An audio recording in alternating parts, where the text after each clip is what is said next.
जर तुम्हाला diabetes, hypertension किंवा थायरॉइड किंवा पीसीओडी किंवा इतर ऑटोइम्युन डिसीज असतील तर तुमच्या जेवणाची सुरुवात कार्बपासून करू नका. कार्ब म्हणजे रोटी, ब्रेड, चपाती आणि भात.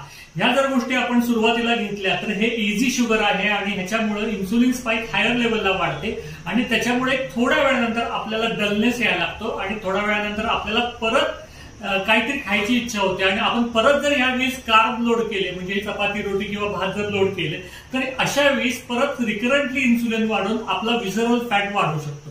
ह्यापासून वाचायचं असेल तर तुम्हाला मी एक सोपी पद्धत सांगतो. सुरुवात तुमची जी आहे जेवणाची किंवा खाण्याची, नाश्त्याची ही कायम सॅलड्स न करा किंवा हाय प्रोटीन्स न करा. सॅलडमध्ये आपण घेतल्यामुळं फायबर डाएट जातो आणि त्याच्याबरोबर जेव्हा हाय प्रोटीन डाएट किंवा ह्या गोष्टी घेतो तेव्हा इन्सुलिन लेवलचं स्पाइक वाढत नाही आणि तीच इन्सुलिन लेवल किंवा शुगर लेवल ही बॉडी आपली मेंटेन मध्ये राहते. त्यामुळे सुरुवातीला फायबर्स आणि प्रोटीन्स खावा.